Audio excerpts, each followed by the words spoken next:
Hi boys and girls, welcome to your next physics lesson. Today we'll be looking at something called background radiation, and we'll be discussing the hazards and risks of ionizing radiation.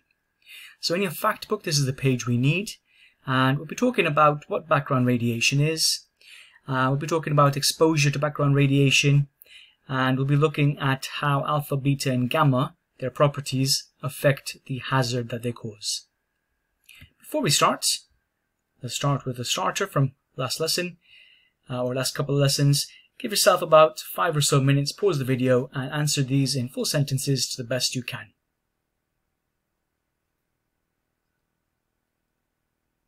So these are the answers you should have got.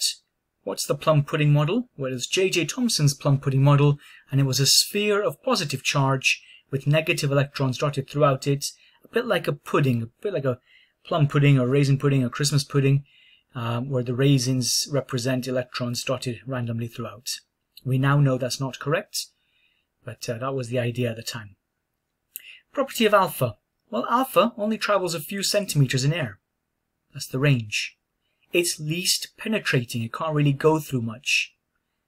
Most ionizing means that it's most likely to knock out electrons from things that it comes in contact with, atoms that it comes in contact with, causing them to become ions. So it's most ionizing.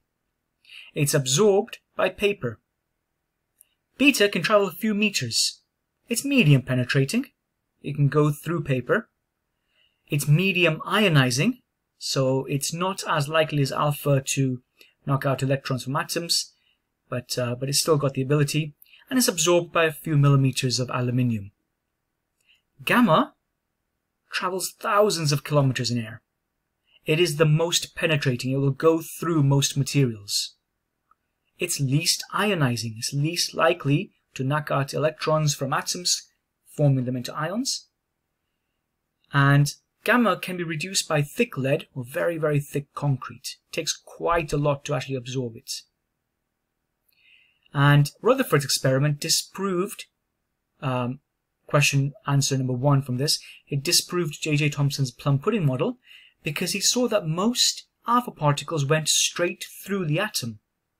This showed him that most of an atom is just empty space. Not air, nothing inside there, just pure empty space. Okay, so let's make a start on today's lesson. Background radiation.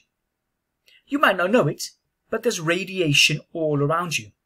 It's low level, small amounts, but it's there. It's there everywhere. It doesn't matter where you look. It comes out from rocks. It's radiated out from cosmic sources. It's caused by stuff around us in the air. It's caused by stuff around us which is sometimes man-made, such as medical radiation or from nuclear power stations. This little pie chart, or large pie chart, on the right shows that rough average percentage of different types of background radiation. We can see that almost half of our background radiation comes from the ground, from rocks, and it's natural. Some of that does come from brick buildings or buildings that people make, but the materials we generally get from the ground. And the smallest slice is so small we couldn't write on it, so on the right hand side, in a sort of maroony kind of color, is that little thin slice, and it's made up of man-made stuff such as nuclear weapons or occupational radiation or discharges and things like that. So this is a good idea of what background radiation is. It's low-level radiation that is always there. It's all around us all the time. If you want to, please do make a copy of this. You don't need to worry about the percentages. You'll never be asked the percentages. This doesn't really come up as much in much detail in the combined topic, but there is obviously always a chance that something might come up. It's in this takeaway, what I would say is understand what background radiation is, the fact that it's always there, and that most of it comes from radon gas from the ground. Now we know that ionizing radiation is harmful. But what exactly is it about it that causes harm? Before we get there, just a reminder. From last lesson, contamination means when you have presence of radioactive material physically on another object. So it might be like radioactive dust that settled on an object, or pieces of a radioactive source have broken off and are inside an object. That's contamination. Irradiation is when an object is exposed to the ionizing radiation, the alpha, beta, gamma. The actual object itself doesn't come physically in contact with the source. It's just the actual energy coming out of the radioactive source that passes through material. That's irradiation. The actual thing itself does not become radioactive. Now, with background radiation or sources in general, there are associated harm and hazards and risks. And sometimes if we're not careful, we can get that material onto us, inside of us, onto things, inside of things, and we can say that object's become contaminated. Or if that object's spent too long near a source, there's a higher chance it will become irradiated with ionizing radiation. And that in itself is quite dangerous. Well, why is it dangerous to harmful to living organisms? Not just humans, but anything that's living. Why is it harmful? Well, this is the reason. We know that ionizing radiation, alpha, beta, gamma, X-rays, neutron emissions, things like that, they all have the ability to knock out electrons from atoms. An atom which has electrons knocked out becomes charged. We call it an ion. And our DNA, remember, is made up of atoms. Everything in the universe is made up of atoms. So if this ionizing radiation knocks out electrons from our DNA, from our atoms, in our DNA, well, that can cause problems to living organisms. Because the atoms become charged ions. That in itself alters our DNA, which leads to cell mutations. It might even kill the cell death. And cell mutations lead to cancers. We can use this property of ionizing radiation for a benefit, in fact. Gamma radiation is used to sterilize hospital equipment and sometimes some types of food by irradiating, not contaminating, but irradiating the hospital equipment or the food under a source, placing it close to a source of gamma rays, not touching the actual source, but the irradiation, the gamma ray passes through this material and it kills the microbes on the surface of these. So it sterilizes it. That's a useful use of this. So I'd like you to pause the video and just make notes on this page about why ionizing radiation is harmful to living organisms.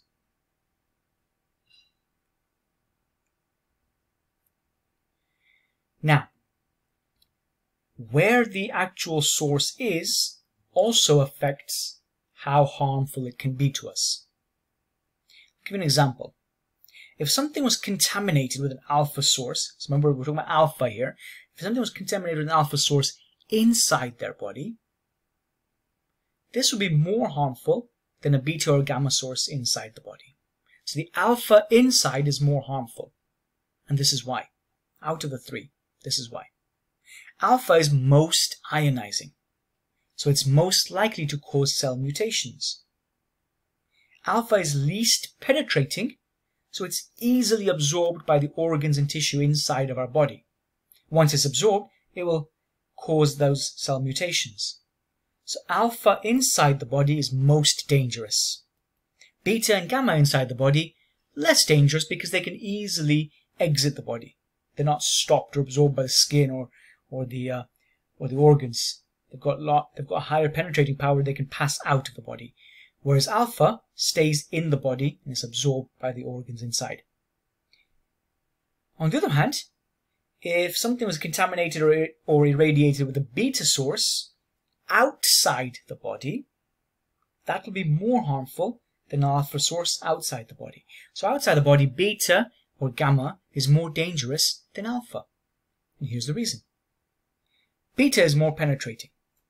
It's likely to go through the skin into your body tissue, and again, ionizing the DNA along the way. Alpha can't even enter your body if it's outside. Your dead skin cells will absorb it before it causes any damage inside the body or to your skin. So alpha outside the body is least dangerous. Beta outside the body and gamma are more dangerous. I haven't really mentioned gamma here because gamma, remember, is least ionizing and most penetrating. So it's more likely just to pass through your body, unless it's concentrated. It's more likely just to pass through your body. Well, how can we reduce the risk from irradiation? Remember, irradiation means being close to an object or having ionizing radiation passing through the object. How can we reduce the harm from this, the risk from this? It depends on the type of ionizing radiation. And here's one way: shielding.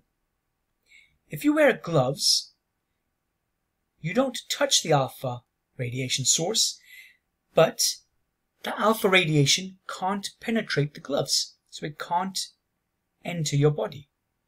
Because your body can't be irradiated, wearing gloves is protecting you from alpha irradiation. You might need to wear a lead apron, which would absorb the beta or the gamma. Because remember, beta and gamma would pass through the gloves easily, would irradiate through the gloves. So, to reduce the risk from gamma or beta, you should wear a lead apron. Monitoring radiation levels is also quite useful.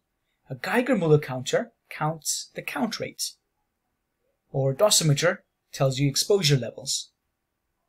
They don't directly stop the radiation, they don't stop you being irradiated, but they're a good visual way to see how much dose of radiation you're receiving. If that dose gets higher than a safe level, then you know it's time to get out of there. So it can help you to limit exposure time to ionizing radiation. Another way here is, I haven't put it down, but another way here, a third way, is to stay far away from ionizing radiation sources. Remember, alpha and beta only travel a few centimeters or meters. So if that's the source, alpha beta source, stay more than a meter away and you'll be fine. What about reducing the risk of contamination?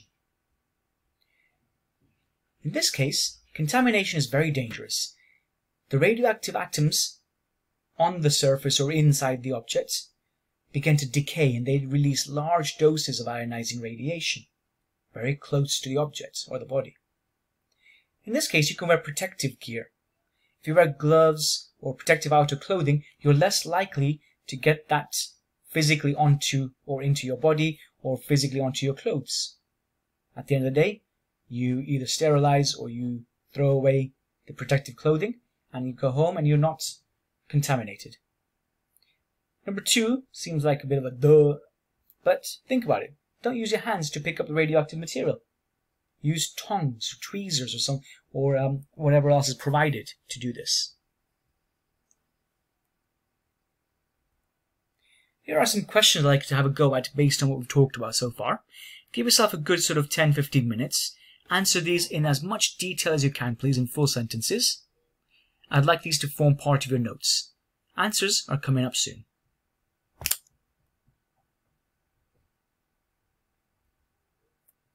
Here are the answers. Compare them to what you have got written down.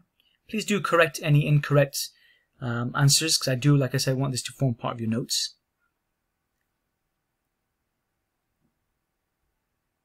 So at the end of the session, background radiation and hazards of ionizing radiation. We've talked about what background radiation is. We've talked about a Geiger counter, using it to give us a count rate. We've talked about the harm that can be caused by ionizing radiation and what we can do to reduce the risks. To end our session,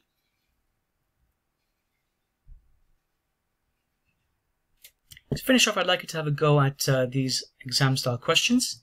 Pause the video. The first question, 1A, doesn't mention it there, but it's worth 3 marks. So in total, give yourself about 6 or 7 minutes to go through this.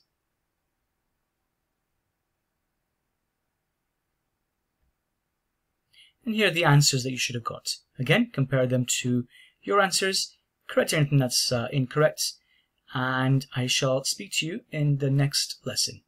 Take care, all the best, bye-bye.